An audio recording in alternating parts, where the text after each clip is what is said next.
suka belajar, tapi akhirnya menemukan keajaiban karena ketahuannya berubah.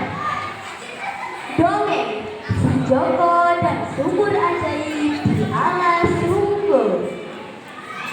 Dahulu kala, di sebuah desa kecil di pinggiran hutan Alas Sungguh, Bojonegoro, hiduplah seorang anak laki-laki bernama Joko. Joko tinggal bersama ibunya yang sudah tua. Meskipun hidup mereka sederhana, Joko selalu ceria dan suka menolong. Namun, ada satu hal yang membuat ibunya sering menghela nafas panjang. Joko tidak suka belajar.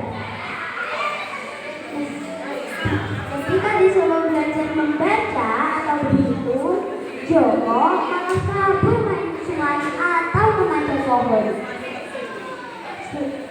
Di suatu hari, saat Joko sedang mencari kayu bakar di hutan, Joko menemukan sebuah sumur tua yang dikelilingi batu besar dan semak-semak.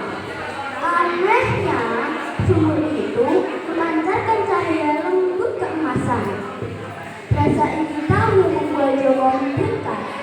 Tiba-tiba dari dalam sumur itu keluar asap putih dan muncullah kakek berjubah putih dengan janggut panjang. "Siapa kamu?" tanya Joko dengan mata terbelalak. "Aku adalah penjaga sumur ajaib ini," jawab sang kakek. "Hanya anak yang sungguh-sungguh ingin belajar yang bisa mendapatkan hadiah dari sumur ini."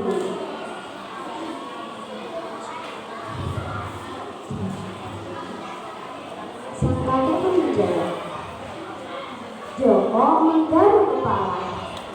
"Aku tidak terlalu suka belajar, Kek. Tapi bolehkah aku lihat hadiahnya?" Sang kakek tersenyum bijak. "Hadiah ini hanya muncul bila kamu menunjukkan usaha. Datanglah setiap hari dan pelajari sesuatu yang baru. Bila kau sabar, maka sumur ini akan menunjukkan keajaibannya." Awalnya Joko merasa malas, tapi rasa penasarannya lebih besar dari rasa malasnya. Keesokan harinya, Joko membawa buku urusan dari sekolah dan mulai membacanya di dekat sumur itu. Hari-hari berikutnya, ia mulai membaca, menulis, berhitung, bahkan menggambar peta desa. Setiap selesai belajar, sumur itu bersinar sedikit lebih terang. Hingga hari ketujuh, sumur itu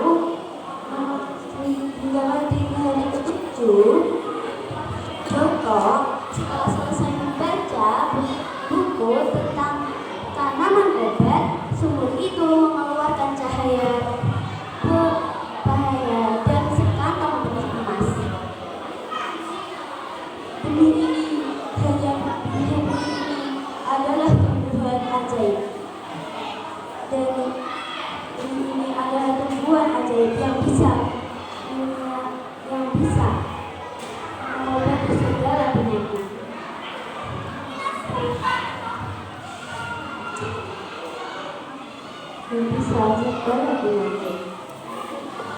Tumbuhan, kata sang kakek yang muncul kembali. Tapi tumbuhan itu hanya bisa dipegang oleh yang gemar belajar.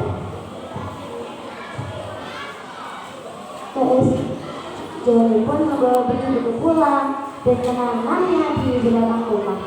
Ia terus belajar tentang cara merawat tanaman atau tumbuhan dari buku-buku di perpustakaan desa.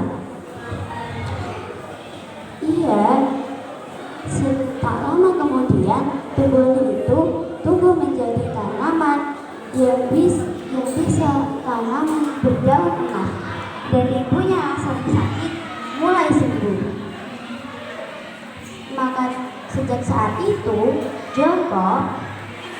Saat itu Joko menjadi anak yang paling gemar belajar di desanya. Ia sadar bahwa ilmu tidak hanya untuk dirinya, tetapi untuk seluruh orang yang menyayangi dirinya.